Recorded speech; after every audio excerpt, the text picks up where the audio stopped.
ஒரு ஊர்ல ஒரு ராஜா இருந்தார். அவர் அடிக்கடி காட்டுக்கு வேட்டையாட போவார். சில நண்பர்களையும் கூட அழைச்சிக்கிட்டு போவார். காட்டுக்கு போனதும் ஆளுக்கு ஒரு பக்கமா போய் வேட்டையாடுவாங்க. சாயந்தரமா திரும்பி வருவாங்க. மறுநாள் அரண்மனையில் உட்காந்து ஒவ்வொருத்தரும் அவங்க அனுபவங்களை எல்லாம் சொல்லிக்குவாங்க. அவங்க வீரத்துக்கு தகுந்த மாதிரி பரிசை அந்த ராஜா கொடுப்பார். இது மாதிரி ஒரு தடவை எல்லாரும் வேட்டைக்கு போயிட்டு திரும்பி வந்ததும் உட்காந்து பேச ஆரம்பிச்சிருக்கிறாங்க.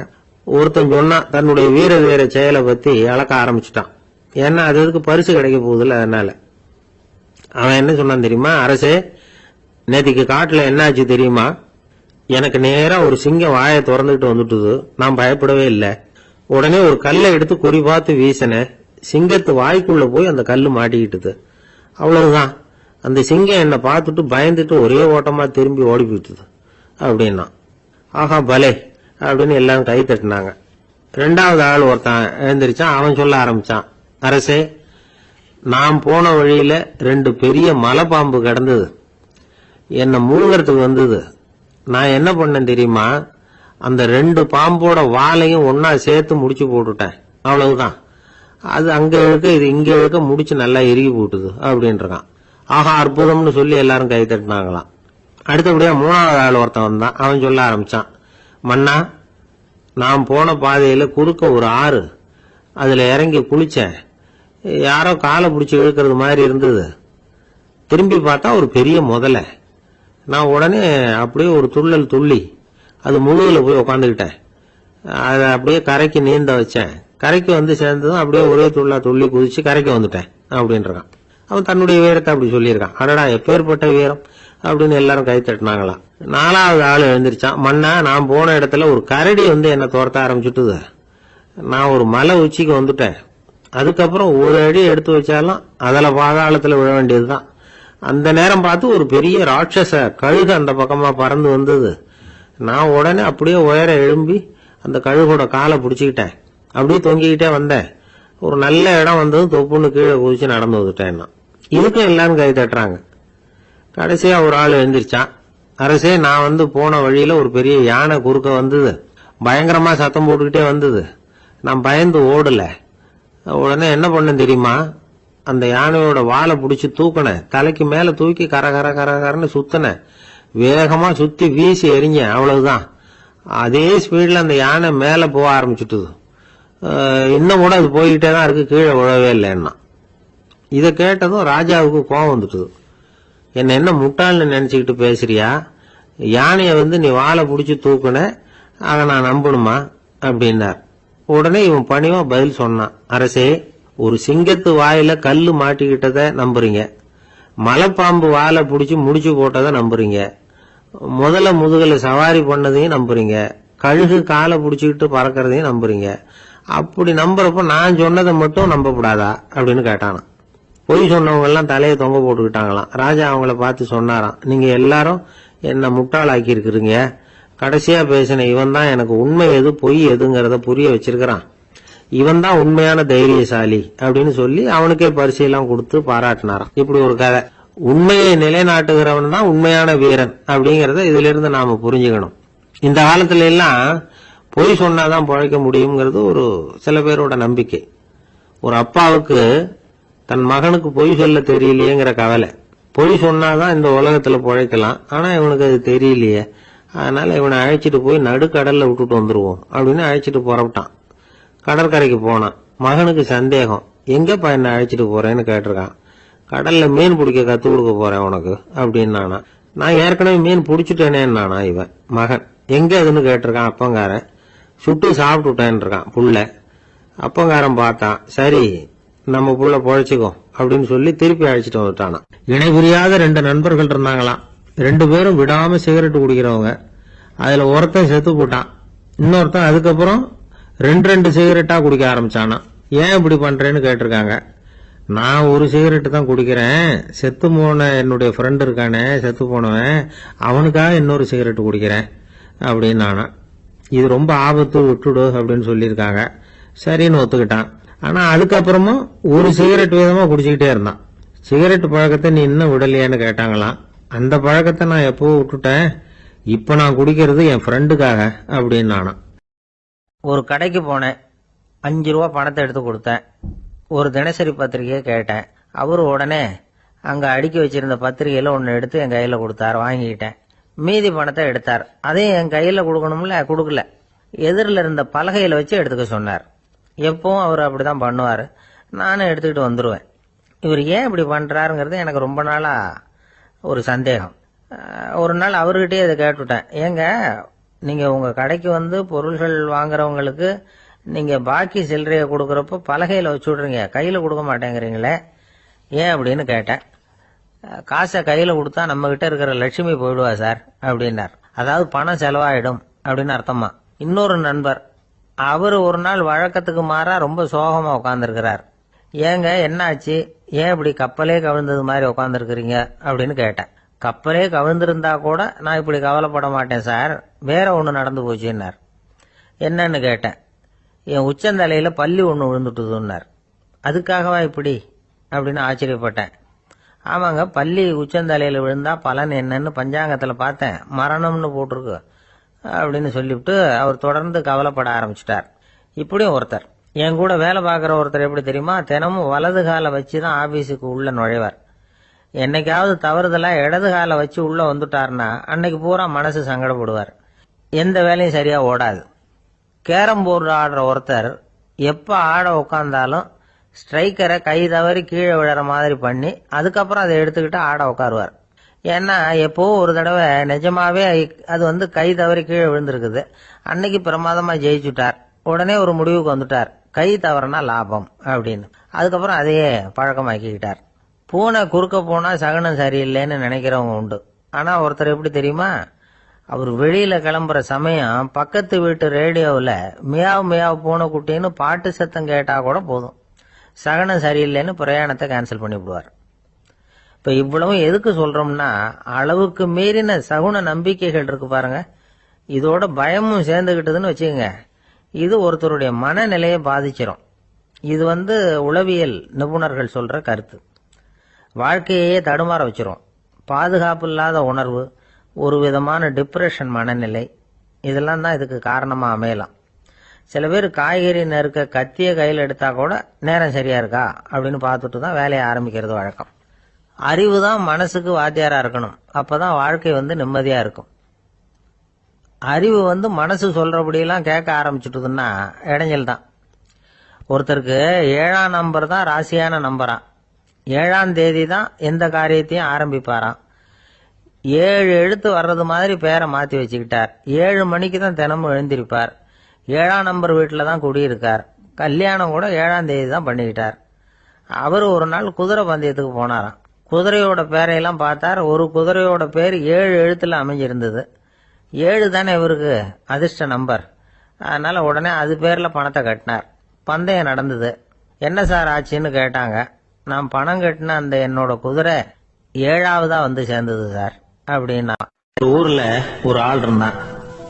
அவன் ஒரு நாள் கோயிலுக்கு போனான். கடவுள்கிட்ட வேண்டிக்கிட்டான், எனக்கு ஒரு 1 லட்சம் ரூபாய் நீ கொடுத்தா நான் உன் சன்னதியில ஒரு தேங்காய் உடைக்கிறேன் அப்படின்னு வேண்டிக்கிட்டான். கடவுள் பார்த்தார். உடனே அவன் கண் முன்னாடி தோன்றினார். இந்தா நீ கேட்ட 1 லட்சம் ரூபாய் அப்படின்னு சொல்லி அவன் கையில பணத்தை கொடுத்துட்டு மறைஞ்சிட்டார். இவனால நம்பவே முடியல. இவ்வளவு சுலபமா கிடைக்கும்னு தெரிஞ்சிருந்தா அனாவசியமா ஒரு தேங்காய் உடைக்கிறேன்னு வேண்டி இருக்க வேண்டியது இல்லையே அப்படின்னு நினைச்சான். இருந்தாலும் வேண்டுதலை நிறைவேற்ற வேண்டியது கடமை. அதுக்காக என்ன பண்ணா, பக்கத்துல ஒரு கடைக்கு போனான். ஒரு தேங்காயை கையில் எடுத்தான். இது என்ன விலைன்னு கேட்டான். 5 ரூபான்னார் கடையில இருந்தவர். அதிகமா இருக்குதே விலைன்னா. அப்படின்னா ஒண்ணு செய்யுங்க, அடுத்த ஊருக்கு போங்க, அங்க தென்னந்தோப்பு அதிகம், அதனால அங்க இதை விட குறைஞ்ச விலைக்கு கிடைக்கும் அப்படின்னார். சரின்னு அடுத்த ஊருக்கு கிளம்புனான். அங்க போய் விசாரிச்சான்.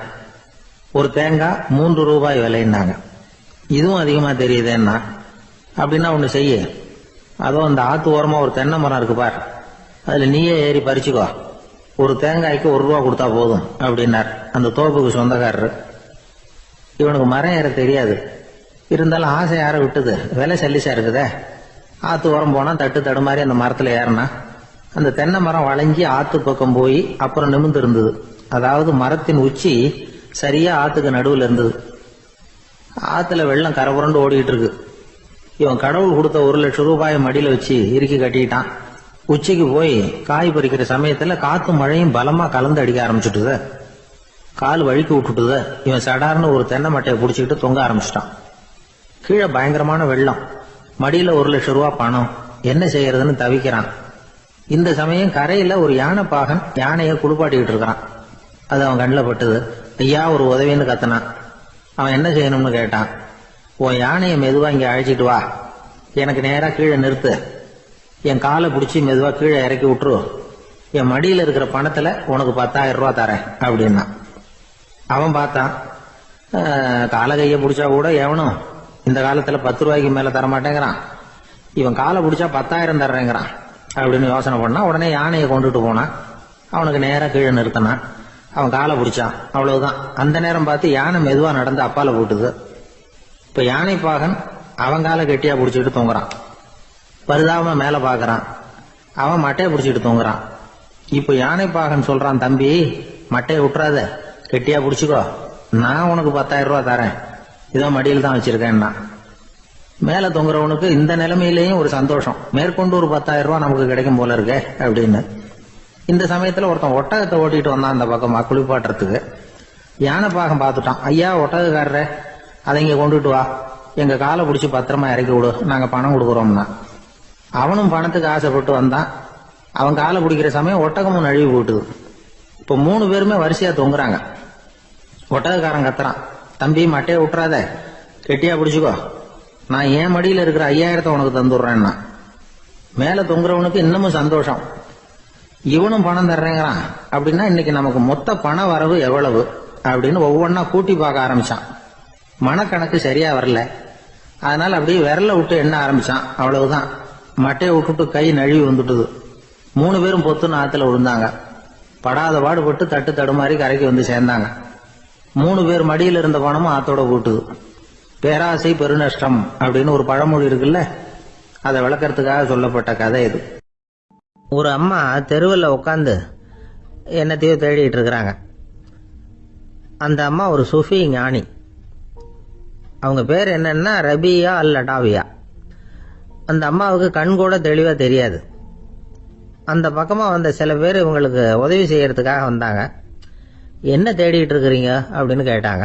இதுக்கு அந்த அம்மா, அந்த கேள்வி அவ்வளவு முக்கியத்துவம் இல்லை, நான் தேடிட்டு இருக்கிறேன், உங்களால் முடிஞ்சா எனக்கு உதவி பண்ணலாம் அப்படின்னாங்களாம். உதவி செய்ய வந்தவங்களுக்கு ஆச்சரியம். எதை தேடுறோங்கிறது தெரியாமல் இப்படி ஏன் நேரத்தை செலவழிக்கிறீங்க, நாங்கள் எப்படி உங்களுக்கு உதவ முடியும், எங்களுக்கு ஒன்றும் புரியலையே அப்படின்ட்டுருக்காங்க. சரி, உங்களை திருப்தி பண்ணுறதுக்காக சொல்கிறேன், ஒரு குண்டூசி தொலைஞ்சு போச்சு, அதை தேடுறேன் அப்படின்னாங்களாம் அந்த அம்மா. அதுக்கப்புறம் இவங்களும் சேர்ந்து தேட ஆரம்பிச்சிட்டாங்க. கொஞ்ச நேரம் ஆச்சு, ஒன்றும் கிடைக்கல. உதவி செய்ய வந்தவங்களும் அழுத்து போட்டாங்க. அப்புறம் கேட்டாங்க, பாருங்கம்மா, இது ரொம்பவும் பெரிய தெரு, அகலமான தெரு, அதனால குறிப்பா நீங்க எந்த இடத்துல அந்த குண்டூசியை தொலைச்சிங்க அதை சொல்ல முடியுமான்னாங்களாம். இதுக்கு அந்த அம்மா, நீங்க மறுபடியும் அர்த்தமில்லாத கேள்வியை கேட்குறீங்க, உங்க கேள்விக்கும் நான் தேடுறதுக்கும் என்ன சம்பந்தம்னாங்களாம். இதை கேட்டதும் அவங்க ஒரு மாதிரி ஆயிட்டாங்க. என்னம்மா நீங்க பைத்தியம் மாதிரி பேசுறீங்க அப்படின்னாங்களாம். சரி, உங்களை மறுபடியும் திருப்திப்படுத்துறதுக்காக சொல்றேன், அதை நான் எங்க வீட்டில் தொலைச்சுட்டேன் அப்படின்னாங்களாம். அப்புறம் எதுக்காக இங்கே வந்து தேடிட்டு இருக்கிறீங்க அப்படின்னு கேட்டிருக்காங்க. ஏன்னா இங்கே தான் வெளிச்சம் அதிகமாக இருக்குது, அங்கே வீட்டுக்குள்ளே இருட்டாக இருக்குது, அதனால் இங்கே வந்து தேடுறேன், வெளிச்சம் உள்ள இடத்துல தானே தேட முடியும் அப்படின்னாங்களாம் அந்த ஞானி. இந்த கதைக்கு என்ன அர்த்தங்கிறத பெரியவங்க சொல்கிறாங்க. அதாவது இந்த தேடுதல்ங்கிறது ஒரு வியாதி. அது நம்ம சதா அலைய வைக்கும், பைத்தியமாக மாற்றுறதுக்கு முயற்சி பண்ணோம். ஒரு காலம் அது நிறைவு அடையவே அடையாது. வாழ்வுங்கிறது ஒரு புரிந்து கொள்ள முடியாத சதா இயங்கி கொண்டிருக்கிற ஒரு செயல். அதுக்கு ஆரம்பமும் இல்லை, முடிவும் கிடையாது. எதையோ தேடணும் அப்படிங்கிற உந்துதல் நமக்குள்ள இருக்கும், ஆனால் குறிப்பாக எதை தேடிட்டு இருக்கிறோம் அப்படிங்கிறது புரியாது. அப்படி ஏதாவது ஒன்றை தேடி அடைஞ்சிடுறோம்னு வச்சுக்கோங்க, உடனே ஒரு அதிருப்தி வந்துடும். அதனால வாழ்க்கைங்கிறது சலிப்பு நிறைந்தது அப்படிங்கிற எண்ணத்தை உண்டாக்கிக்கிறோம். ஒன்று அடைஞ்சதுக்கு அப்புறம் இன்னொன்று தேட ஆரம்பிச்சிருவோம். ஆக இந்த தேடல்ங்கிறது நாம் ஒன்று அடைஞ்சாலும் அடையாவிட்டாலும் தொடர்ந்து நடந்துக்கிட்டு தான் இருக்கும். இதுக்கு முடிவே கிடையாது. இந்த உண்மையை நாம நல்லா புரிஞ்சுக்கணும் அப்படிங்கிறது பெரியவங்களுடைய கருத்து. ஏழையும் தேடுறான், பணக்காரனும் தேடுறான், நோயாளியும் தேடுறான், நோய் இல்லாதவனும் தேடுறான், அதிகாரம் உள்ளவனும் தேடுறான், அதிகாரம் இல்லாதவனும் தேடுறான், முட்டாளும் தேடுறான், அறிவாளியும் தேடுறான்.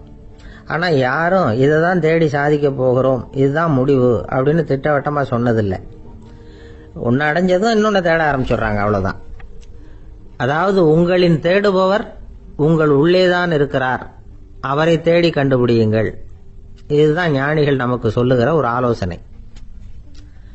நம்மால் ஒருத்தன் ஜெயிலில் இருந்தான். இன்னொரு கைதி அவனை பார்த்து கேட்டான், ஏன்பா உன்னை பார்க்கறதுக்கு வெளியிலிருந்து யாருமே இங்கே வர்றது இல்லையே, உனக்கு சொந்தக்காரங்களே கிடையாதா அப்படின்னு கேட்டானா.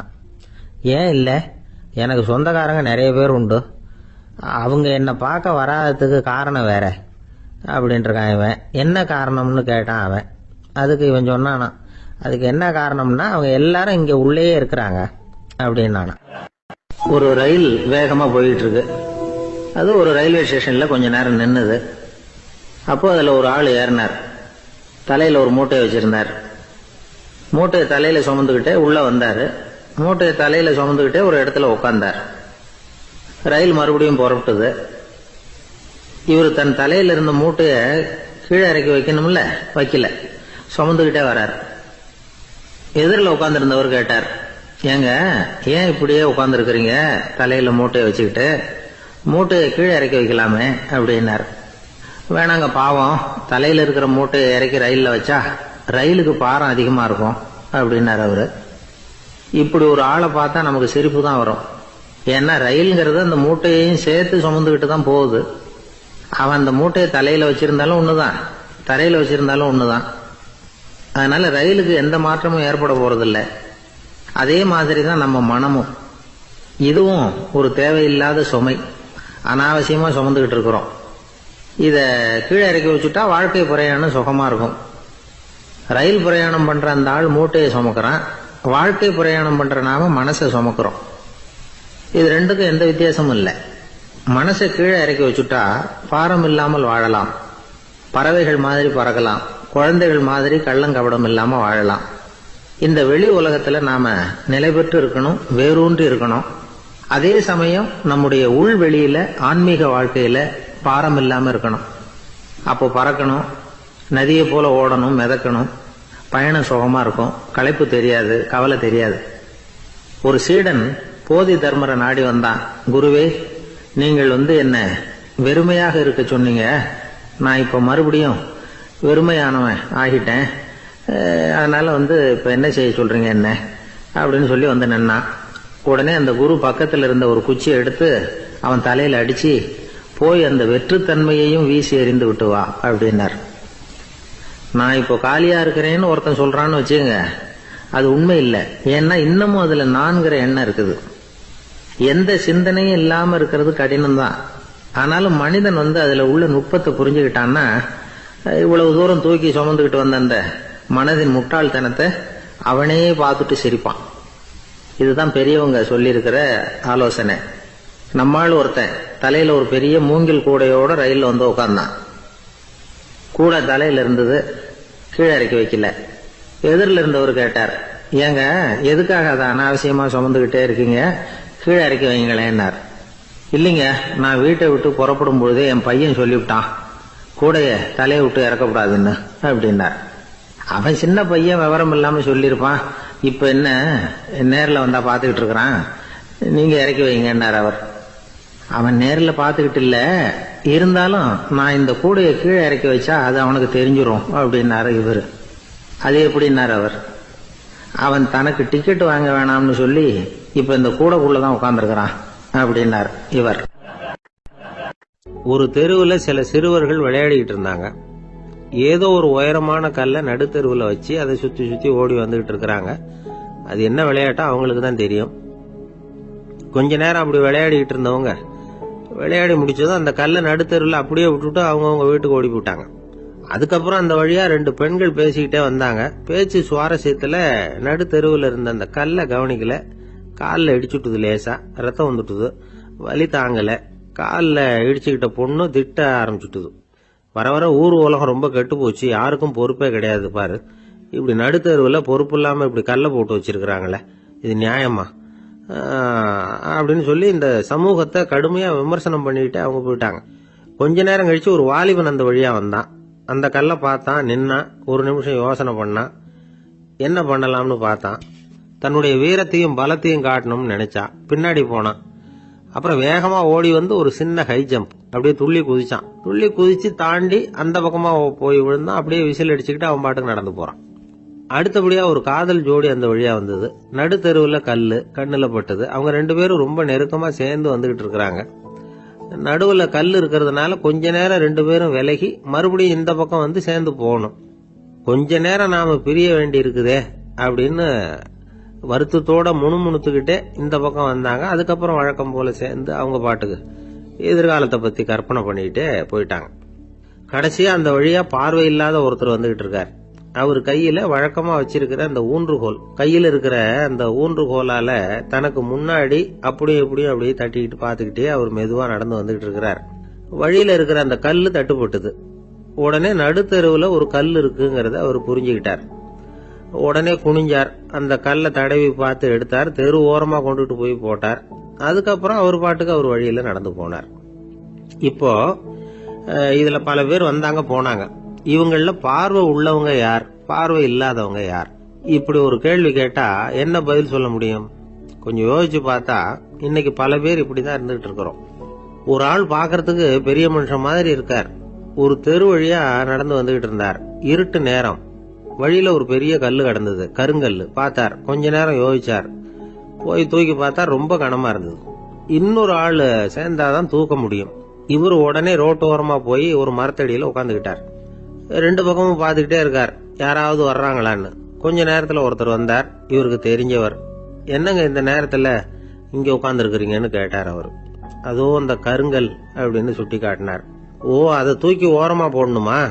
வாங்க 2 பேரும் தூக்கலான்னார் வந்தவர். நான் அதுக்காக உட்காந்துருக்கலன்னாரு இவர். பின்ன வேற எதுக்காகன்னாரு அவர். ஒரு மனுஷன் கருங்கல்லுல காலை இடிச்சுக்கிட்டான்னா எப்படி துள்ளுவான்னு பாக்கணுங்கிறது எனக்கு ரொம்ப நாளா ஒரு ஆசை. அதுக்காக தான் உட்காந்துருக்கிறேன் அப்படின்னாராம். ஒரு நாள் ஒரு தகப்பனார் தன்னுடைய பிள்ளைய அழைச்சிட்டு வந்தார். சார், இவன் சரியா படிக்க மாட்டேங்கிறான், பெரியவங்களை மதிக்க மாட்டேங்கிறான், நீங்க கொஞ்ச நாள் இவனுக்கு குருவா இருந்து நல்ல விஷயங்களை சொல்லி கொடுத்தா தேவையில்லைன்னார். பெரியவங்களையே மதிக்காதவன் எப்படி என்ன மதிக்க போறான் அப்படிங்கறது நமக்கு யோசனை வரும் இல்லையா? வேணாங்க, என்ன விட்டுருங்க அப்படின்னோம். அவரு விட மாட்டேன்னு விட்டார். இல்லைன்னா அவரே சிஷ்யன் ஆயிடுவார் போல இருந்தது. சரி, வேற வழி இல்லாம அந்த பையனையே என்னுடைய சீடை நான் ஏத்துக்கிட்டு உபதேசம் எல்லாம் பண்ண ஆரம்பிச்சோம்.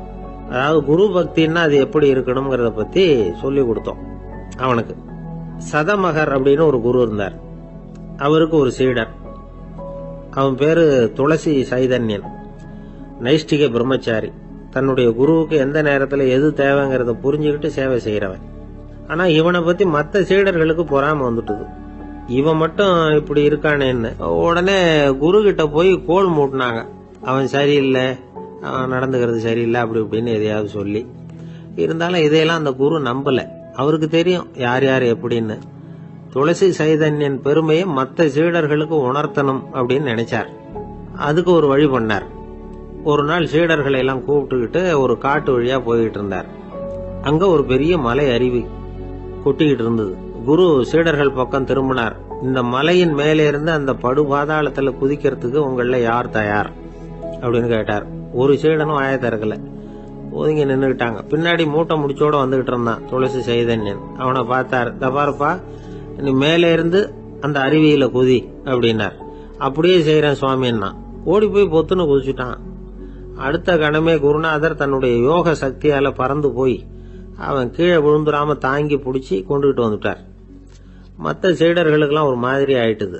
அடுத்தபடியா என்ன பண்ணலாம்னு யோசிச்சாங்க இவனை மாட்டி விடுறதுக்கு. ஒரு நாள் வெத்தலை அடிக்கிற ஒரு சின்ன உரலையும் உலக்கையையும் எடுத்து ஒளிய வச்சுட்டாங்க. சதமகர் சன்னியாசி இல்ல, அவர் வெத்தலை போடுவார். பல்லு சரியில்லை, அதனால இடிச்சுதான் வெத்தலைய போடணும். திடீர்னு வெத்தலை பாக்கு கேட்டார். வழக்கமா உரல்ல இடிச்சு தர்றதுதான் துளசியின் பழக்கம். உரலை தேடினா கிடைக்கல, என்ன பண்றது? குரு கேட்டுவிட்டார. குரு சேவை தானே முக்கியம். என்ன பண்ணா வெத்தலை பாக்க தன்னுடைய வாயில போட்டு முன்னும் அதை எடுத்து அவர்கிட்ட கொடுத்துட்டான். குரு எதையோ படிச்சுக்கிட்டே அதை வாங்கி வாயில போட்டுக்கிட்டார். துளசி, இன்னைக்கு தாம்பூலம் நல்லா இடிக்கப்பட்டிருக்கு, ருசியா வேற இருக்கு, அதை இடிச்ச பாத்திரத்தை என் கண்ணால பாக்கணும்னு ஆசையா இருக்குன்னுட்டார். அதை மட்டும் அனுப்பி போய் நீ வர வேண்டான்னு வேற சொல்லிவிட்டார். இதை கேட்டதும் துளசி தவிச்சு போயிட்டான். இவன் போகாம எப்படி வாயை மட்டும் அனுப்பி வைக்க முடியும்? இவன் தவிக்கிறத பார்த்ததும் மற்ற சீடர்களுக்கெல்லாம் மனசுக்குள்ள ரொம்ப சந்தோஷம். துளசி கொஞ்சமும் யோசிக்கல, வாழை எடுத்தான், தன்னுடைய தலையவே அப்படியே அறுத்து வெட்டி எடுத்தான், இன்னொரு சீடங்கிட்ட கொடுத்துட்டான், எடுத்துட்டு போன்னு சொல்லி கொண்டுட்டு போய் குரு முன்னாடி வைக்கிறாங்க. அந்த தலையில வாய் திறந்திருக்கு, வெத்தலை போட்டு முன்னு இருந்தது, தெரிஞ்சு போச்சு, சிவப்பா இருந்தது. அவனுடைய குரு பக்தியை இப்ப எல்லாரும் ஒத்துக்கிட்டாங்க. அதுக்கப்புறம் குரு சதமகர் தன்னுடைய அற்புத திறமையினால அந்த தலையை மறுபடியும் ஒட்ட வச்சுட்டார். துளசிக்கு உயிர் வந்துட்டுது. இப்படி ஒரு பெரிய கதை உண்டு. அதாவது துளசி சைதன்யன் அவனுடைய குரு பக்தி எப்படி அப்படின்னு கேட்டோம். ரொம்ப அபாரம் அப்படின்னு அந்த பையன் அடக்கமா, சும்மா விளையாட்டுக்காக தான் அப்படி அவங்கிட்ட கேட்டோம். ஏன்பா உன்னுடைய குரு பக்தியை என்கிட்ட காட்டுறதுக்கு உன்னோட கழுத்தை நீயே அறுக்கணும்னு நான் சொன்னா அதை நீ செய்வியா அப்படின்னு கேட்டோம். என்னுடைய கழுத்தை நானே அறுக்க வேண்டிய அவசியம் இல்லை சார் அப்படின்னா அவன். ஏண்டான்னு, அதே காரியத்தை தான் இனிமே நீங்க தினமும் செய்ய போறீங்களே சார் அப்படிங்கிறான். பந்திக்கு முந்தர ஆசாமிகள் நம்மள பல பேர் உண்டு. அப்படி முந்தறதுக்கு கூட முயற்சி பண்றவங்க நிறைய பேர் இருக்கிறாங்க. இதுல என்ன ஒரு விஷயம்னா, பந்திக்கு முந்தறது கூட தப்பு இல்லை. ஆனா அப்படி ஒரு விருந்துல ஆளா போய் உட்காந்து சாப்பிட்டா கூட வெளியில வர்றப்ப என்ன பெரிய விருந்து வச்சுட்டான், சாம்பார்ல உப்பு இல்லை, ரசத்துல காரம் இல்லை அப்படின்னு குறை சொல்லிட்டே வர்றது இருக்கு பாருங்க, அது சரியில்லை, நாகரிகமும் இல்லை. கல்யாண பத்திரிகையில என்ன போட்டிருக்குது, என் பொண்ணுக்கும் இன்னார் பையனுக்கும் கல்யாணம், எல்லாரும் குடும்பத்தோட வந்திருந்து மணமக்கள் ஆசீர்வதிக்கணும், இப்படித்தானே போட்டிருக்கோம். குடும்பத்தோட விருந்து சாப்பிட்டு சாப்பாடு எப்படி இருக்குன்னு அபிப்பிராயம் சொல்லிவிட்டு போங்க அப்படின்னா போட்டிருக்கு கல்யாண பத்திரிகையில. ஒருத்தர் வீட்டு விசேஷத்துக்கு போயிருக்கோம்னா எவ்வளவோ அசௌகரியங்கள் நமக்கு ஏற்படலாம். ஏராளமான கூட்டம் வந்திருக்கும். எல்லாரையும் அவங்க தனித்தனியா கவனிச்சுக்கிட்டு இருக்க முடியாது. நாம தான் அனுசரிச்சு நடந்துக்கணும். நாமளா போய் வாழ்த்த வேண்டியவங்களை வாழ்த்தி விட்டு சேரணும். அதை விட்டுட்டு பத்திரிக்கை கொடுத்தானேன்னு போனேன், கவனிப்பே சரியில்லை அப்படின்னு புலம்பிக்கிட்டு இருக்கக்கூடாது. ஒரு விருந்துக்கு போனா அங்க எப்படி நடந்துக்கணும் அப்படிங்கறத பத்தி கூட அனுபவசாலிகள் சில விவரங்கள்லாம் சொல்லியிருக்கிறாங்க. இந்த காலத்துல கல்யாணம், பிறந்த நாள், அது இதுன்னு நிறைய விருந்துகள் நடக்குது. அதெல்லாம் எதுக்காக? மனித உறவுகளை வளர்த்துக்கிறதுக்காக தான், வேற எதுக்கு? ஒரு விருந்துக்கு போனா அமைதியா பொறுமையா போய் உட்காரணும். அடிச்சு பிடிச்சிக்கிட்டு இடத்த பிடிக்க போறேன் அப்படின்னு நிக்கப்படாது. முதல் பந்தி நடந்துகிட்டு இருந்தா அது முடிஞ்சு இலை எடுத்து சுத்தம் பண்ணதுக்கு அப்புறம் போய் உட்கார்றது தான் நாகரீகம். இலை எடுக்கிறதுக்கு முன்னாடியே அங்க போய் உட்காந்தா நல்லா இருக்காது. நீங்க சாப்பிட்டுட்டு உட்காந்துருக்கீங்களா, சாப்பிட்றதுக்கு உட்காந்துருக்கீங்களா, பாக்குறவங்களுக்கு சந்தேகம் வந்துடும். அதே மாதிரி இலையில எல்லா ஐட்டமும் பரிமாறினதுக்கு அப்புறம் சாப்பிட ஆரம்பிக்கணும். ஒவ்வொரு ஐட்டமா வைக்க வைக்க நாம பாட்டுக்கு எடுத்து உள்ள தள்ளிட்டே இருந்தோம்னா எதை வச்சோம் எதை வைக்கலன்னு பரிமாறினவரே குழம்பி போயிடுவார். ஏன்னா எப்ப பார்த்தாலும் இலை காலியாவே இருக்கும். சாப்பிட்றப்போ உங்க சாப்பாட்டையே நீங்க கவனிக்கணும். அடுத்தவங்க இலையில என்ன இருக்கு, பக்கத்துல இருக்கிறவர் எதை அதிகமா சாப்பிடுறார், இதெல்லாம் நமக்கு என்னத்துக்கு? எல்லாரும் சாப்பிட்டு முடிக்கிற வரைக்கும் பொறுமையா இருக்கிறது தான் நல்லது. நீங்க மட்டும் திடீர்னு பாதியில எழுந்திருச்சு பக்கத்துல இருக்கிறவங்களுக்கு சங்கடமா இருக்குமேங்கிறதெல்லாம் யோசிக்காம நீங்க பாட்டு எழுந்திரிச்சு போக கூடாது. பக்கத்துல உள்ளவங்க உங்களை எழுந்திருக்க சொன்னா எழுந்திரிச்சு போகலாம். விருந்துகள்ல சாப்பாட்டை வீணாக்கிறதே ஒரு நாகரிகமா போட்டுது. இந்த காலத்துல சாப்பாட்டுக்கே கஷ்டப்பட்டுக்கிட்டு பல பேர் இந்த உலகத்துல இருக்கிறப்போ சாப்பாட்டை வீணாக்குறது எவ்வளவு பெரிய மோசம்ங்கிறத நினைச்சு பார்க்கணும். வேணுங்கிற அளவுக்கு கேட்டு வாங்கி சாப்பிடுறது தான் முறை. விருந்துல இந்த பஃபே அப்படின்னு சொல்லி ஒரு முறை சொல்றாங்கல்ல, அதாவது உணவு வகைகளை எல்லாம் பொதுவா ஒரு இடத்துல வச்சுடுறது, நமக்கு தேவையானதை நாமே எடுத்து ஒரு தட்டுல போட்டுக்கிட்டு சாப்பிட வேண்டியது. இதுல கூட சில பேர் தேவைக்கு அதிகமா எடுத்து போட்டுக்கிட்டு வீணாக்குறாங்க. சில சமயம் கடைசியா சாப்பிட போறவங்களுக்கு எல்லா ஐட்டமும் கிடைக்காம போகலாம். அதை போய் பெருசு பண்ணிட்டு இருக்க கூடாது. என்ன சார் இந்த அளவுக்கு கூடவா நாகரிகம் தெரியாம இருக்கிறோம், இதை போய் பெருசா சொல்ல வந்துட்டீங்களே அப்படின்னு நினைக்கலாம். ஒருத்தர் ரெண்டு பேருக்கு இந்த விவரம் தேவைப்படலாம். அவங்க காதலையும் இது விழட்டுமேங்கிறதுக்காக தான் இது. ஒரு பெரிய கல்யாண விருந்து நடந்துகிட்டு இருந்தது. விருந்து மண்டபத்து வாசல்ல ஒருத்தர் நின்றுகிட்டு வர்றவங்களையெல்லாம் ரொம்ப மரியாதையா வணங்கி உள்ள அனுப்பி வச்சுக்கிட்டு இருந்தார். எப்படி தெரியுமா? வர்றவங்க கையெல்லாம் பிடிச்சி முத்தம் கொடுத்து அதுக்கப்புறம் உள்ள அனுப்பி வச்சுக்கிட்டு இருந்தாராம். கூட்டம்லாம் முடிஞ்சதுக்கு அப்புறம் அவர்கிட்ட போய் கேட்டிருக்கிறாங்க, சார் நானும் எவ்வளவோ விருந்துகளுக்கு போயிருக்கிறேன், இருந்தாலும் இவ்வளவு மரியாதையா வர்றவங்க கைக்கெல்லாம் முத்தம் கொடுத்து வரவேற்கிறத இங்கதான் பாக்குறேன் அப்படின்னு சொன்னாங்க. அதுக்கு அவரு சொன்னார், அட போங்க சார், நான் முத்தம் கொடுக்கல, முந்தின பந்திக்கு வந்து சாப்பிட்டவங்களே அடுத்த பந்திக்கும் வர்றாங்களான்னு மோந்து பார்த்து அனுப்பி வச்சுக்கிட்டு இருந்தேன் அப்படின்னார். ஆபீஸ்ல வேலை பார்க்கிற ஒருத்தர் வந்தார். பேசாம ஒரு 10 நாள் லீவு போட்டுடலாமா பாக்குறேன் அப்படின்னார். ஏன்னு கேட்டோம். என்னுடைய மேலதிகாரி ஒரு முசுடு சார், அவர்கிட்ட வேலை பார்க்கறது ரொம்ப கஷ்டமா இருக்குது அப்படின்னார். ஆபீஸ்ல வேலை பார்க்கறவங்க எல்லாம் ஒரு விஷயத்த நல்லா ஞாபகத்துல வச்சுக்கணும். மேலதிகாரிங்கிறவர் ஒரு பெரிய மகான் இல்ல, அவரும் ஒரு மானிட பிறவிதான். சராசரி மனுஷனுக்குள்ள பலம் பலவீனம் ரெண்டும் அவருக்கும் உண்டு. அதனால அவரை கொஞ்சம் அனுசரிச்சு போறதுக்கு பழகிறது தான் நல்லது. மேலதிகாரிகள்ல பல வகை உண்டு. அதுல முக்கியமா 3 வகை. அதுல ஒரு வகை எப்படி தெரியுமா? உங்களை வந்து ஒரு வேலை செய்யற மெஷினா மட்டுமே நினைக்கக்கூடிய வகை. இவங்கெல்லாம் எப்படின்னா, எங்கேயாவது வெளியூர் போயிருந்தா கூட அங்கிருந்து போன் பண்ணுவாங்க, அந்த வேலை என்னாச்சு, இந்த வேலை என்னாச்சு அப்படின்னு. இவங்களுக்கெல்லாம் உங்க நலனை பத்தியோ உங்க குடும்பத்தை பத்தியோ அக்கறை இருக்காது. நீங்க சொல்ற யோசனை எதுவும் இவங்க கிட்ட எடுபடாது. கொடுத்த வேலையை பாரு, நீ எனக்கு புத்தி சொல்ல வேணாம் அப்படிம்பாங்க. இவங்களை அனுசரிச்சு போறதுக்கு ஒரே வழி, இவங்க எதை சொன்னாலும் சரின்னு சொல்லிவிட்டு வேலையை கவனிக்க வேண்டியதுதான். இவங்க கிட்ட வேற எந்த கேள்வியும் கேட்டுக்கிட்டு இருக்கக்கூடாது. ஆமா சாமி போடுறது கௌரவ குறைச்சல் இல்ல, அது ஒரு அலுவலக சௌகரியம், அவ்வளவுதான். இன்னொரு வகையான மேலதிகாரிகள் எப்படி தெரியுமா?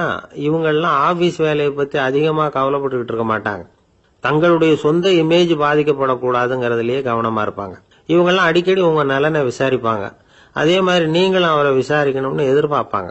இந்த ரக அதிகாரிகளுக்கெல்லாம் புது வருட வாழ்த்து அனுப்பலாம், பிறந்த நாள் வாழ்த்து அனுப்பலாம். அவருக்கு எங்கேயாவது ஒரு பாராட்டு விழா நடந்தா முதல் வரிசையில போய் உட்காந்து உங்க முகத்தை காட்டலாம். ஆபீஸ் வேலையை மட்டுமே பாக்குற பணியாளர்கள் இது மாதிரி அதிகாரிகள் கிட்ட நல்ல பேர் வாங்க முடியாது. இன்னொரு வகையான மேலதிகாரிகள் உண்டு. அவங்க எப்படின்னா, ஆபீஸ் வேலையை பத்தியும் கவலைப்பட மாட்டாங்க, தனக்கு கீழே வேலை பார்க்கறவங்கள பத்தியும் கவலைப்பட மாட்டாங்க. எக்காரணம் கொண்டும் தன்னுடைய பொசிஷனுக்கு ஆபத்து வந்துடக்கூடாதுன்னு நினைக்கக்கூடியவங்க இவங்க.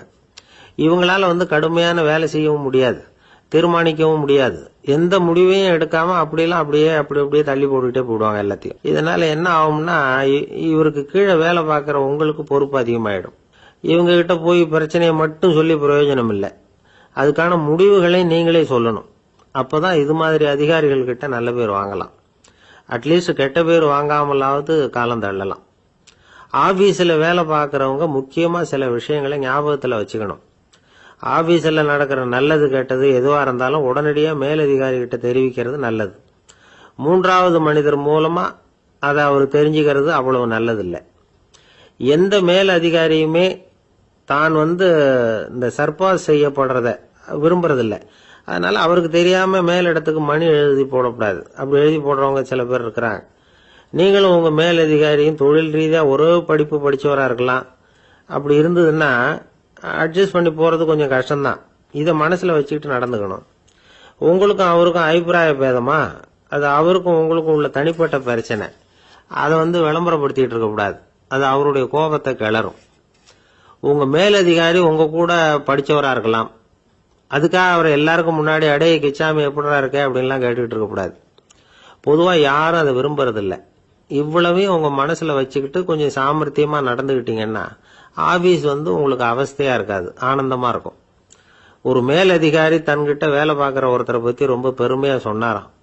எங்க ஆபீஸ்ல எவ்வளவோ பேர் வேலை பார்க்கறாங்க, எல்லாரும் தினமும் வந்து ஏதாவது பிரச்சனைகளை சொல்லிட்டு இருப்பாங்க. ஆனா இவர் ஒருத்தர் மட்டும்தான் இது வரைக்கும் என்கிட்ட வந்து எந்த பிரச்சனையும் சொன்னதே இல்லை. அவர் பாட்டுக்கு வருவார், வேலை பார்ப்பார், போயிடுவார் அப்படின்னாராம். நான் உடனே அவ்வளவு பெருமைக்குரிய அந்த ஊழியரை பார்த்து கேட்டேன், ஏன்பா உன்னுடைய மேலதிகாரி கிட்ட நீ எந்த பிரச்சனையும் கொண்டுகிட்டு போறதே இல்லையாமே அப்படின்னு கேட்டேன். அதுக்கு அவர் சொல்றாரு, ஆமாங்க, அது ஏன்னா அவரால் எந்த பிரச்சனையுமே தீர்க்க முடியாதுங்கிறது எனக்கு நல்லா தெரியும், அதனால அப்படி செய்யறேன், வேற ஒண்ணும் இல்லை அப்படின்னார் ரொம்ப பொறுமையா. இந்த உலகத்துல மனுஷன் எவ்வளவோ தவறுகள் செய்யறான். அதுக்கெல்லாம் என்ன காரணம்? அதை பத்தின ஆராய்ச்சி தான் இன்னைக்கு. இதுக்கு ஆராய்ச்சி என்னத்துக்கு, அது தெரிஞ்ச விஷயம் தானே அப்படின்னு நீங்க நினைக்கலாம். ஆனா அப்படி அலட்சியமா இந்த விஷயத்தை விட்டுறக்கூடாது. பொதுவா எல்லோரும் நினைக்கலாம், எது சரி எது தவறு அப்படின்னு தெரியாததுனாலதான் மனுஷன் தப்பு பண்றான் அப்படின்னு.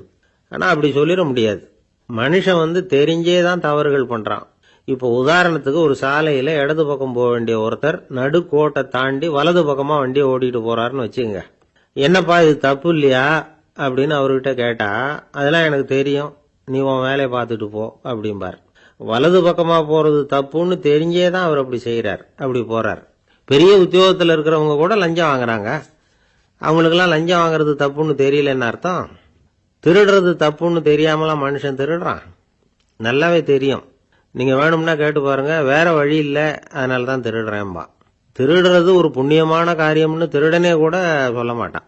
திருடுறது தவறுங்கிறது திருடனுக்கு தெரியும் அப்படிங்கறத விளக்கறதுக்காக ஒரு பெரியவர் ஒரு கதை சொன்னார். அதாவது 2 திருடர்கள் 2 பேரும் சேர்ந்து ஒரு வீட்டுக்கு போய் ஒரு 10,000 ரூபாயை திருடிட்டு வந்துடுறாங்க. ஒரு காட்டு வழியா வந்துகிட்டு இருக்கிறாங்க. இன்னும் விடியல. 2 பேருக்கும் தூக்கம் கண்ணை சுத்துது. சரி, இப்படியே ஒரு மரத்தடியில படுத்து தூங்குவோம், காலையில விடிஞ்சதும் இந்த பணத்தை 2 பேரும் பங்கு போட்டுக்குவோம் அப்படின்னு முடிவு பண்றாங்க.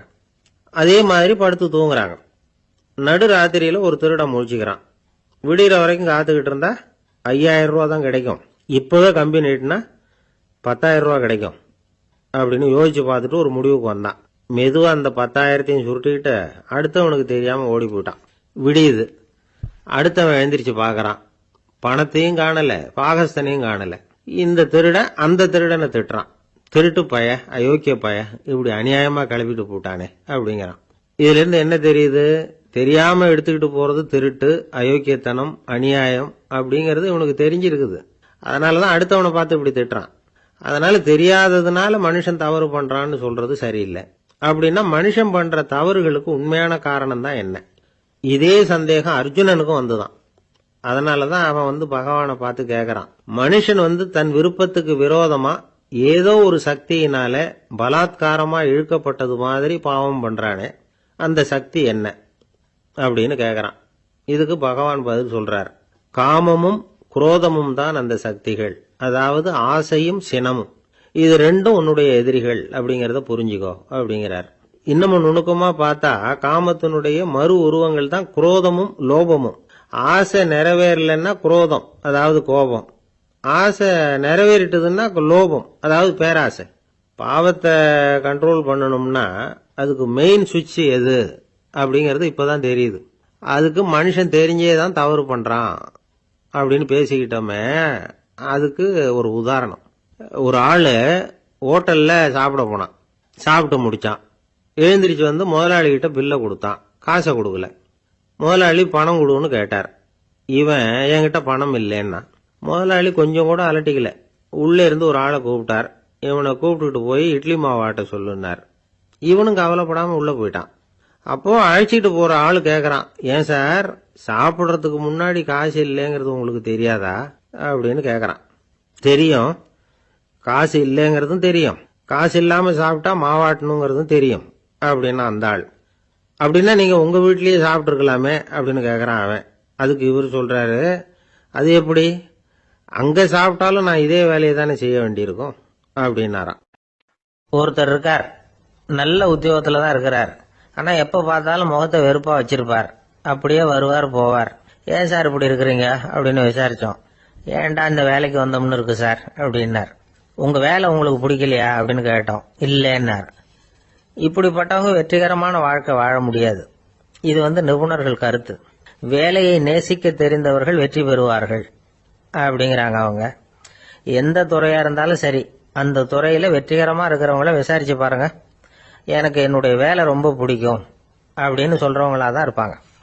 அப்படி இருந்தாதான் அது வெற்றிகரமா இருக்க முடியுது அவங்களால. ஒருத்தனுக்கு பிடித்தமான பொழுதுபோக்கே அவனுடைய தொழிலா இருந்துட்டுதுன்னா அவனை மாதிரி கொடுத்து வச்சவன் வேற யாரும் இல்லை அப்படிங்கிறார் பெர்னாட் ஷா. ஒரு தடவை மன்னர் ஹுமாயூன் உயிரை தண்ணீர் முண்டு ஊற்றுகிற தொழிலாளி ஒருத்தர் காப்பாத்தினாராம் அந்த ஹுமாயூன் உயிரை. உடனே மன்னர் கேட்டிருக்கார், உனக்கு என்ன வேணும்னாலும் கேளு தரேன், உயர் பதவி வேணுமா அப்படின்னு கேட்டாராம். மன்னா, மக்களின் தாகம் தீர்க்கக்கூடிய இந்த பணியை விட உயர்ந்தது உண்டா அப்படின்னாராம் அந்த தொழிலாளி. அவரால் அவருடைய வேலையை நேசிக்க முடிஞ்சது, அதனால மகிழ்ச்சியா இருக்க முடிஞ்சது. நாமெல்லாம் அப்படி இல்லை, வேலை கிடைக்கிற வரைக்கும் கிடைச்சா போதும் அப்படின்னு இருக்கோம். கிடைச்சதுக்கு அப்புறம் ஏன்டா இந்த வேலைக்கு வந்தோம்னு ரொம்பவும் அழுத்துக்குவோம். சரி, நாம் இருக்கிற இடத்துல நாம வெற்றிகரமா இருக்க வழி உண்டா அப்படின்னா உண்டுன்னு சொல்றாங்க. அதாவது மன இயல் நிபுணர்கள் இருக்கிறாங்க இல்லையா, அவங்க அதுக்கு முக்கியமா 6 வழிகள் சொல்றாங்க. நீங்க ஒரு அலுவலகத்துல வேலை பார்க்கறவரா அப்படின்னா இதை கேளுங்க. அதாவது உங்க மேலதிகாரி எதிர்பார்ப்புக்கு தகுந்த மாதிரி உங்க வேலை இருக்குதா? அப்படி இல்லைன்னா முதல்ல உங்க வேலையின் தரம் உயரணும். உங்களுக்கு மேல கீழே வேலை பார்க்கிற பணியாளர்கள் கிட்ட நல்ல விதமா பழகுறீங்களா? அந்த உறவு முறையில ஏதாவது குறை இருந்தா அதை கண்டுபிடிச்சு சரி பண்ணுங்க. நம்பிக்கைக்கு உரியவர் அப்படின்னு நீங்க பேர் எடுக்கணும். நீங்க எடுக்கிற முடிவு நல்ல முடிவா தான் இருக்கும் அப்படின்னு அடுத்தவங்க சொல்லணும். உங்க தோற்றத்துக்கு முக்கியத்துவம் கொடுங்க. இது மனம் உடல் ரெண்டும் சம்பந்தப்பட்டது. அதனால மனசையும் ஆரோக்கியமா வச்சிருக்கணும், உடம்பையும் ஆரோக்கியமா வச்சிருக்கணும். உங்களுடைய நிர்வாகம் செயல்படுற விதத்தை நல்லா புரிஞ்சு வச்சுக்கணும்.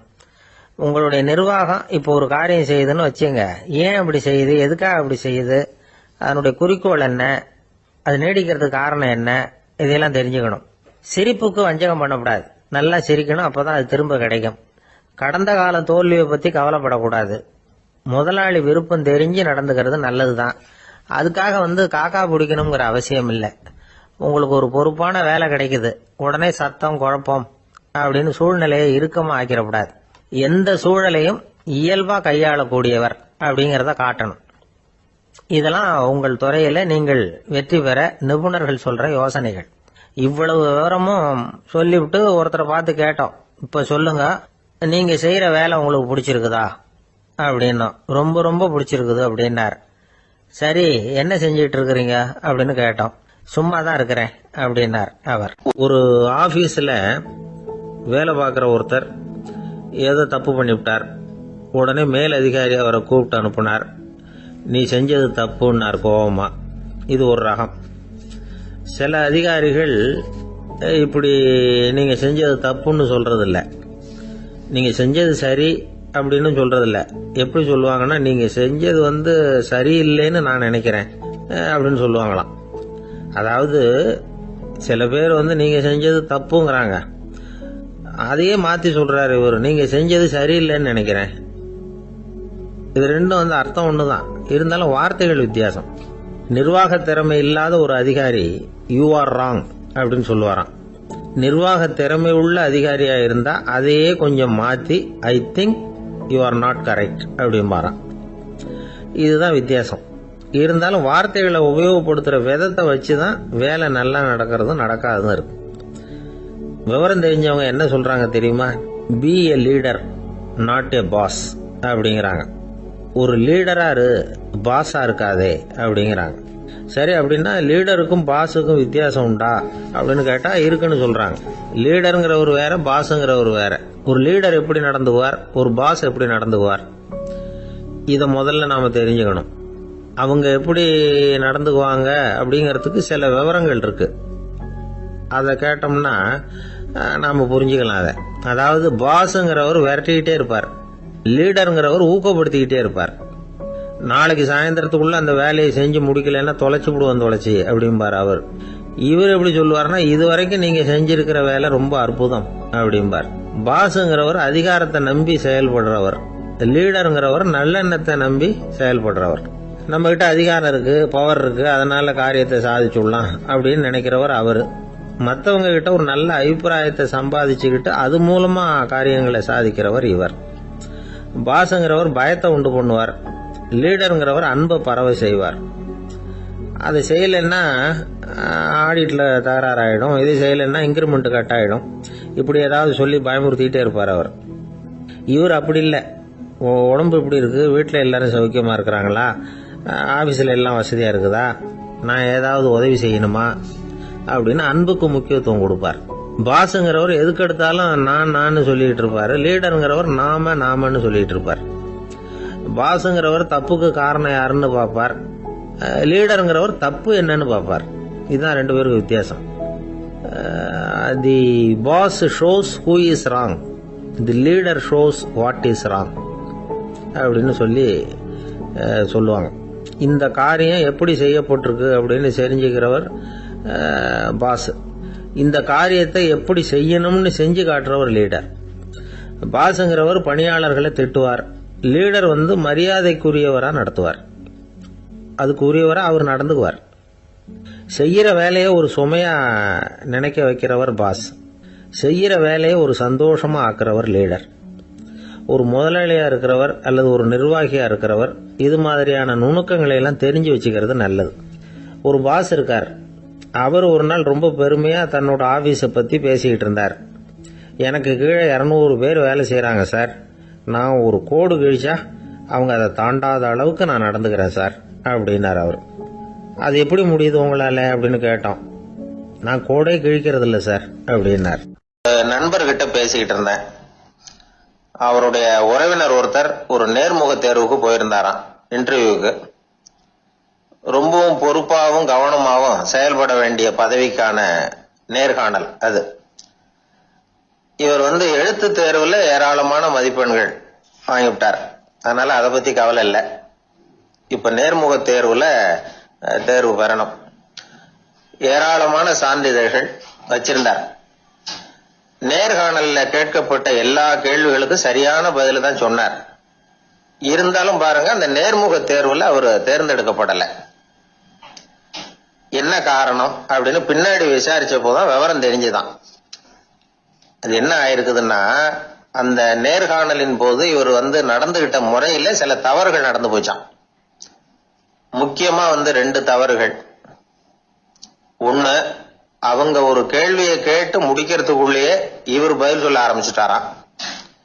2வது என்னன்னா, இவர் நாற்காலியில தாராளமா இயல்பா சாஞ்சி உட்காராம நாற்காலி முனையில உட்கார்ந்து இருந்தாராம். இந்த 2 விதமான செயல்பாடுகளும் இவர் அவசரப்படுறவர், பதற்றப்படுறவர் அப்படிங்கறதுக்கான அடையாளங்கள். அதாவது கேள்வியை கேட்டு முடிக்கிறதுக்குள்ளேயே முந்திக்கிட்டு பதில் சொல்றது.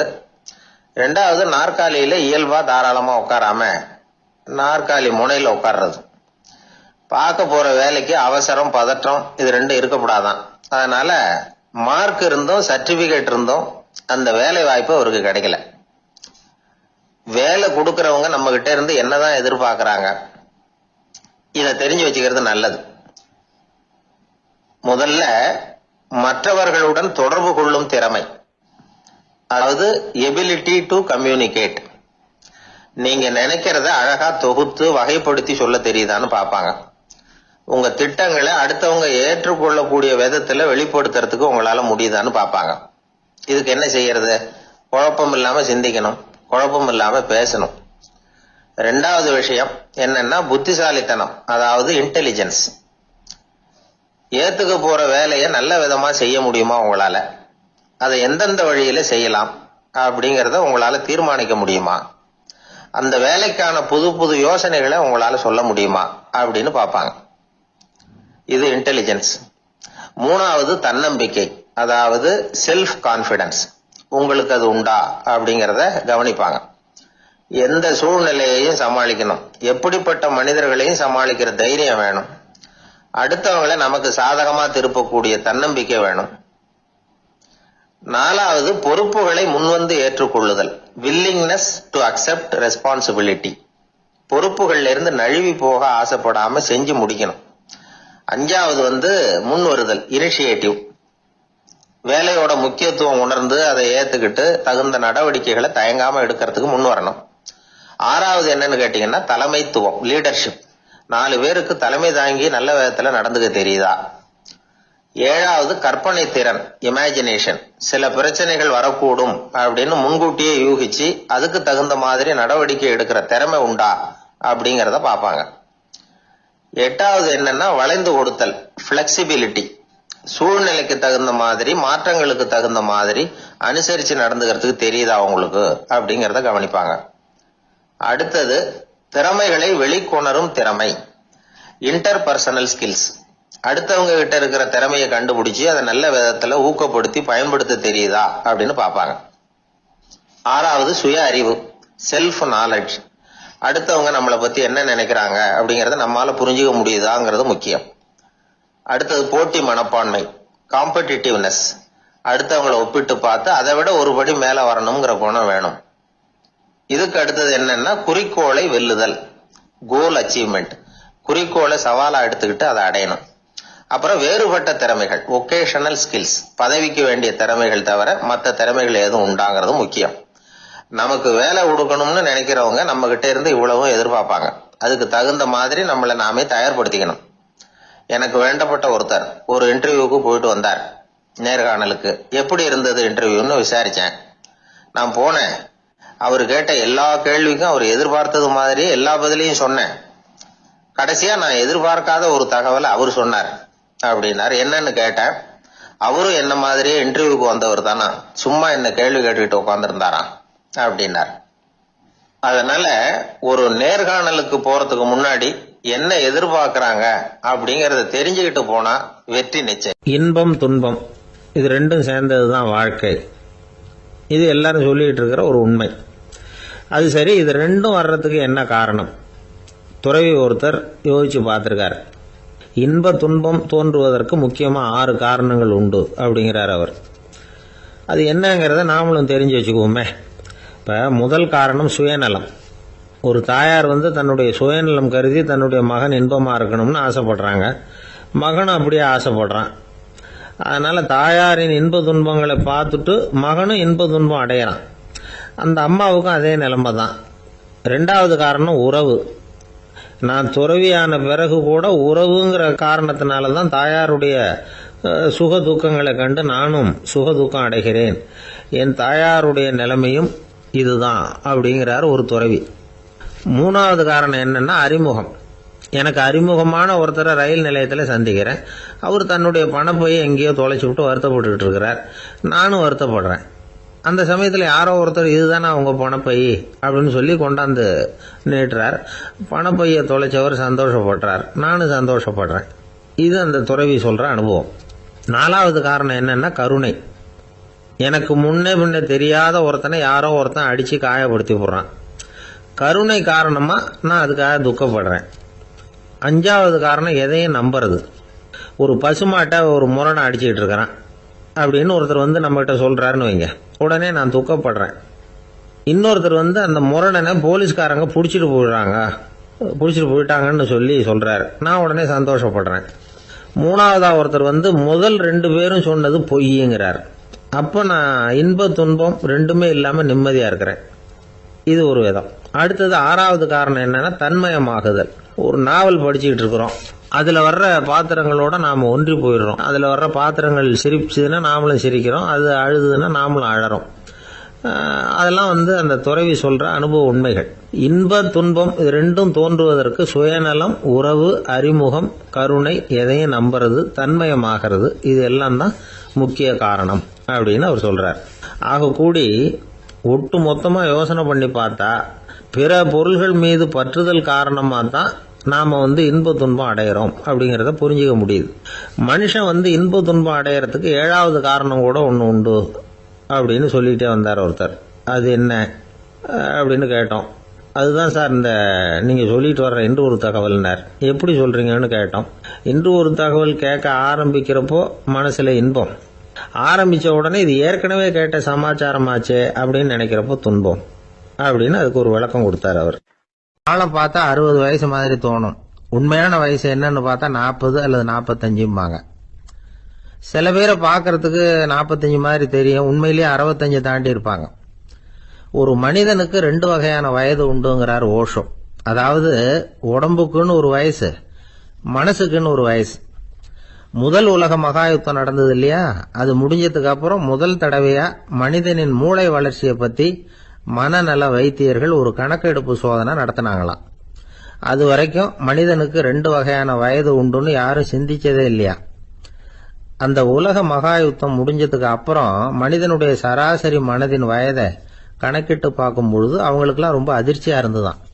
ஏன்னா அது ரொம்ப பின்தங்கிய நிலையில இருந்திருக்கு, வளர்ச்சி அடையாத நிலையில இருந்திருக்கு. அவங்க கண்டுபிடிச்ச பிரகாரம் அப்போ மனசோட சராசரி வயசு என்ன தெரியுமா, 14. அப்படின்னா பாத்துங்க, உடல் ரீதியா ஒருத்தரோட வயசு 70 கூட இருக்கலாம், ஆனா மனசோட வயசு 14 தான். இதுக்கு நேர்மாறா அமைஞ்சு போச்சுன்னு வச்சுங்க. அதாவது ஒருத்தருக்கு உண்மையிலேயே 14 வயசு, அதாவது உடலோட வயசு 14, அவரோட மனசின் வயசு 70ன்னு வச்சுக்கோங்க. இப்படி அமைஞ்சுட்டுதுன்னா அவர் சீக்கிரம் ஞானத்தன்மை அடைஞ்சிருவார் அப்படின்னு அர்த்தம். இப்ப நமக்கெல்லாம் உடம்போட வயசு மனசோட வயசு ரெண்டும் ஒன்னா இருந்துட்டா அதுவே போதும், அதுவே பெரிய விஷயம். இப்ப எமர்சன் கிட்ட போய் ஒருத்தர் கேட்டாராம், உங்க வயசு என்ன அப்படின்னு. அவர் உடனே பதில் சொல்லியிருக்கார், 360 வருஷம் அப்படின்னாராம். கேட்டவர் குழம்பி போயிட்டார். அவர் என்ன சொல்றாரு, 360 வயசா? என்ன நம்ம காதல தான் சரியா விழலையா? எமர்சன் எப்பவும் உண்மையை பேசுற ஒரு சிறந்த அறிவாளி, அவர் இப்படிலாம் பொய் சொல்ல மாட்டாரே அப்படின்னு ஒரு யோசனை பண்ணிக்கிட்டே இவர் மறுபடியும் அவர் கிட்ட போனாராம். ஐயா, நீங்க சொன்னது சரியா என் காதல விழல, அதனால மறுபடியும் கேட்கிறேன், உங்க வயசு என்ன அப்படின்னாராம். எமர்சன் மறுபடியும் சொல்லியிருக்கிறார், 360 வருஷம்னு. வந்தவருக்கு உண்மையிலேயே அதிர்ச்சியா போட்டுது. அதுக்கப்புறம் மெதுவா ஆரம்பிச்சாராம், ஐயா நீங்க சொல்றதை என்னால ஏத்துக்க முடியாது. எப்படி பார்த்தாலும் இப்போ உங்களுக்கு வயசு ஒரு 60க்கு மேல இருக்காதுன்னு நினைக்கிறேன் அப்படின்னாராம். நீங்க சொல்றது சரிதான், அது என் உடம்போட வயசுன்னாராம் எமர்சன். அப்படின்னா ஏற்கனவே நீங்க சொன்னது அப்படின்னு கேட்டிருக்காரு, அது என் மனசோட வயசு அப்படின்னாராம். நம்மளை பொறுத்த வரைக்கும் அறிவு தூசு படிஞ்சிருக்கு, அது மாதிரியே அன்பும் மாசுபட்டிருக்கு. இது ரெண்டையும் சுத்தம் பண்ண வேண்டியிருக்குது. அப்பதான் நாம சரியான வயசுல வாழ முடியும். ஒரு ஆசாமி இருக்கிறார், அவருக்கு உடம்போட வயசு அதிகம், மனசோட வயசு ரொம்ப குறைச்சல், குழந்தை மாதிரி. அவர் ஒரு ஆஸ்பத்திரியில படுத்திருக்கிறார். நர்சம்மா எல்லாருக்கும் மருந்து கொடுத்துட்டு போறாங்க. கொஞ்ச நேரம் கழிச்சு திரும்பி வந்தாங்க. அப்ப இவர் அந்த அம்மாவை கூப்பிட்டு சொல்றார், இத பாருங்க சிஸ்டர், நீங்க எல்லாருக்கும் சின்ன சின்ன மாத்திரையா கொடுத்துட்டு எனக்கு மட்டும் நீளமான மாத்திரையா கொடுத்துட்டீங்க. முழுங்கறதுக்கு ரொம்ப கஷ்டமா போச்சு. இனிமே எனக்கும் சின்ன மாத்திரையா கொடுங்க சிஸ்டர் அப்படின்னாராம். அந்த அம்மா உடனே அதிர்ச்சியாகி தலையில அடிச்சுக்கிட்டாங்களாம். நான் கஷ்டப்பட்டு மாத்திரையை முழுங்கினத்துக்கு நீங்க ஏமா தலையில தட்டிக்கிறீங்க அப்படின்னு கேட்டிருக்காரு இவர்.